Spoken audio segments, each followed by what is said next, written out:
বৃহস্পতিবার সন্ধ্যা থেকে শুক্রবার শুরু হয়ে যায়। শুক্রবার বা জুমার দিন, এই দিন সম্পর্কে কোরআন এবং হাদিস থেকে ঘেঁটে আমরা 14টা আমলের কথা একটা লম্বা বড় ভিডিওতে বলেছি। আজকে সেখান থেকে আমি সংক্ষেপ করে এই 14টার মধ্যে আবার অতি গুরুত্বপূর্ণ 5টা আমলের কথা বলবো ইনশাআল্লাহ। নাম্বার 1, সবচেয়ে বেশি যেটা করতে হবে পরিমাণে, জুমার দিন জুমার রাত, বৃহস্পতিবার সন্ধ্যা থেকে নিয়ে শুক্রবার সন্ধ্যার আগ পর্যন্ত পরিমাণে সবচাইতে বেশি করতে হবে যে আমলটা, সেটা হলো দুরূদ শরীফের আমল। নবী করিম সাল্লাল্লাহু আলাইহি ওয়াসাল্লাম বলেছেন, আকসিরু আলাইয়া মিনাস সালাতি মিন ইয়াউমিল জুমআতি ওয়া লাইলাতিল জুমআহ, তোমরা জুমার দিন এবং জুমার রাতে আমার প্রতি বেশি বেশি দুরূদ পাঠ করবে, দুরূদ প্রেরণ করবে। ফাইন্না সালাতাকুম মা'রুদাতুন আলাই, কারণ তোমরা যে দুরূদ পাঠ করো এটা আমার কাছে পেশ করেন আল্লাহর ফেরেশতারা, এবং রীতিমতো নামধাম সহকারে আল্লাহর একদল ফেরেশতা নিয়োজিত আছে। তারা বলেন, আল্লাহ, হে আল্লাহ রাসূল, আপনার অমুক উম্মত, অমুক অনুসারী, আল্লাহর অমুক বান্দা পৃথিবীর অমুক প্রান্ত থেকে, অমুক দেশ থেকে, অমুকের সন্তান, সে আপনার প্রতি দুরূদ পেশ করেছে জুমার দিনে, জুমার রাতে বা অন্য সময়ে। এটা নবী করিম সাল্লাল্লাহু আলাইহি ওয়াসাল্লামের কাছে রিপোর্ট দেওয়া হয় আল্লাহর নিযুক্ত ফেরেশতাদের মাধ্যমে। এই জন্য শুক্রবার এবং শুক্রবার দিন এবং রাত, অর্থাৎ বৃহস্পতিবার সন্ধ্যা থেকে নিয়ে শুক্রবার সন্ধ্যা পর্যন্ত এই 24 ঘন্টার মধ্যে নবী করিম সাল্লাল্লাহু আলাইহি ওয়াসাল্লামের ভাষ্য খেয়াল করেন, আকসিরু আলাই। ওলামা একরাম জানেন, নবী আলাইহিস সালাম সাধারণত কোনো আমল পরিমাণে বেশি করতে বলতেন না। পরিমাণে বেশি করতে বলার মতো আমল খুব কম ইসলামে। গোটা কোরআন যদি খোলেন আপনি, পরিমাণে অধিক করতে বলা হয়েছে এরকম আমল খুব বেশি পাবেন না। তোমরা বেশি বেশি করে নামাজ পড়ো, বেশি বেশি করে রোজা রাখো, এরকম কথা কোরআন হাদিসে নাই। অবশ্যই একজন ইমানদার 5 ওয়াক্ত ফরজ নামাজের পাশাপাশি অধিক পরিমাণে নফল নামাজও পড়বেন, সেটা ভিন্ন কথা। কিন্তু কোরআনে বেশি পরিমাণে আল্লাহর জিকির করার কথা বলা হয়েছে। আর নবী করিম সাল্লাল্লাহু আলাইহি ওয়াসাল্লাম বৃহস্পতিবার সন্ধ্যা শুরু হলে শুক্রবার সন্ধ্যার আগ পর্যন্ত বেশি পরিমাণে করতে বলেছেন যে কাজটা, সেটা হলো দুরূদ শরীফের আমল। দুরূদের এই আমলটা, এটা করার জন্য আল্লাহ তাআলা এমন সহজ করে দিয়েছেন যে ওযুর প্রয়োজন নাই। আপনার ওযু নাই, তারপর আপনি দুরূদ পাঠ করতে পারবেন। এবং আপনি এই বড় দুরূদ পড়ার মতো সময় নাই, তো আপনি একেবারে সবচেয়ে সংক্ষিপ্ত দুরূদ পড়েন সাল্লাল্লাহু আলাইহি ওয়াসাল্লাম, তাতেও দুরূদ পাঠের সওয়াব পাবেন। আমলটা করবো তো ইনশাআল্লাহ। নাম্বার 1। নাম্বার 2, জুমার দিন উপলক্ষে অন্য যে কোনো দিনের চাইতে জুমার দিন অর্থাৎ শুক্রবারের ফজর নামাজ পুরুষরা মসজিদে জামাতের সাথে পড়বেন।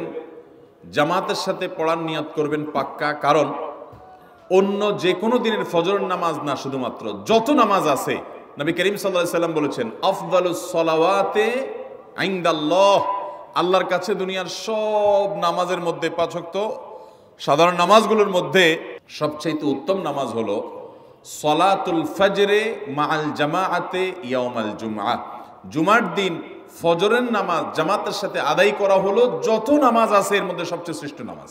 ভাইরা আমার, প্রত্যেক বৃহস্পতিবার আসলে সন্ধ্যার সময় প্রতিজ্ঞা করব, সপ্তাহের অন্য দিন যদি আমার ত্রুটি বিচ্যুতি হয়ও আমি সেটাকে কারেকশন করার চেষ্টা করব, কিন্তু শুক্রবার ফজরটা পুরুষ হিসাবে আমি জামাতের সাথে পড়বই পড়বো।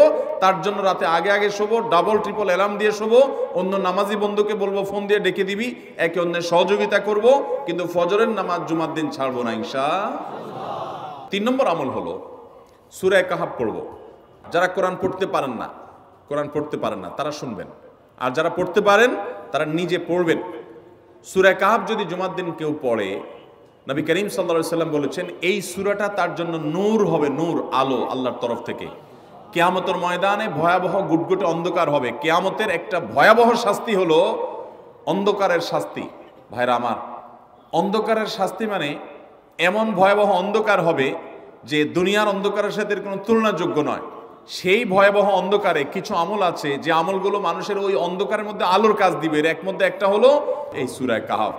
অন্য অনেক উলামা ইকরাম বলেছেন এর ব্যাখ্যা হলো সূরা কাহাফ যদি কেউ এক বৃহস্পতিবারে পড়ে, পরের বৃহস্পতিবার পর্যন্ত, এক শুক্রবারে যদি পড়ে, পরের শুক্রবার আগ পর্যন্ত পুরো সপ্তাহব্যাপী তার ভিতরে নূর, ঈমানের নূর, তাকওয়ার নূর, ইলমের নূর, আমলের নূর, ভালো মানুষ হওয়ার নূর তার ভিতরে আল্লাহ তাআলা সৃষ্টি করে দিবেন।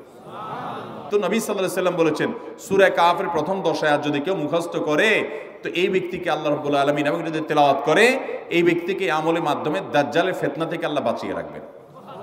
অতএব জুমার দিন প্রত্যেক শুক্রবারে সূরা কাফ পড়ব তো ইনশাআল্লাহ। 4 নম্বর আমল হলো, দুনিয়াতে যত ফজিলতপূর্ণ আমল আছে এর মধ্যে সবচেয়ে বেশি ফজিলতপূর্ণ আমল এটা। খুব সহজ আমলটা, খুব সহজ, প্রত্যেক শুক্রবার আমরা এটা করতে পারি। জুমার দিন আগে ঘুম থেকে উঠে উত্তম রূপে গোসল করে মসজিদে আগে আগে গিয়ে পায়ে হেঁটে গিয়ে সামনে সামনে ইমাম সাহেবের কাছাকাছি গিয়ে বসা, অনর্থক কথা কাজ না করা, তেলাওয়াত জিকির আজকারে মশগুল থেকে নামাজটা পড়ে বের হয়ে আসা, এই কাজ, এই কয়েকটা কাজ যদি করে তাহলে কাজ কয়টা হলো? আগে আগে ঘুম থেকে উঠা, ওই যে ফজর নামাজ জামাতের সাথে পড়া ইত্যাদি, গোসল করা উত্তম রূপে, আর পায়ে হেঁটে মসজিদে যাওয়া, বাহনে না চড়া, 4 নম্বর হলো ইমামের কাছাকাছি গিয়ে বসা, কোনো অনর্থক কাজ না করা।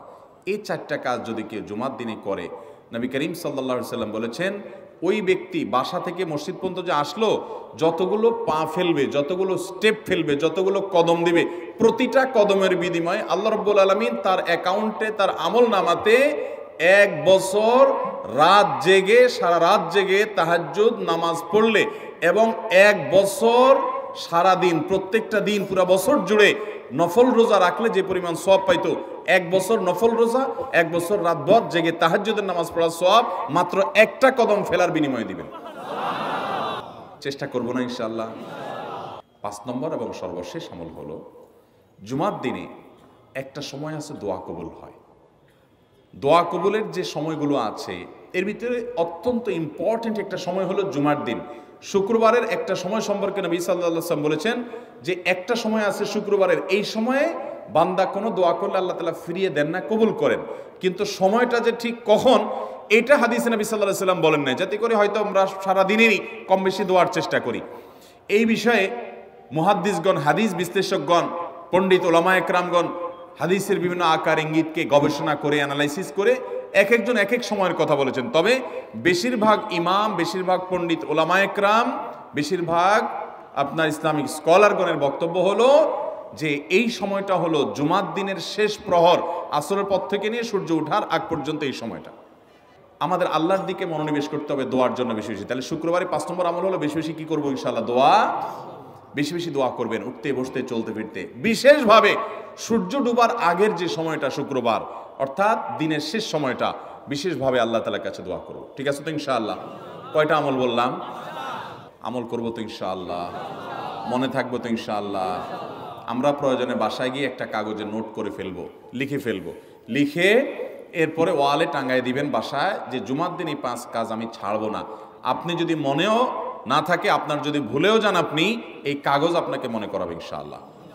বাসায় ফ্যামিলির লোকদের সাথে শেয়ার করবেন, জুমার দিন হুজুর বলেছেন, আমি একটু আমার মন থেকে বলিনি, এগুলো সব কোরআন হাদিসের কথা বলেছি আপনাদেরকে।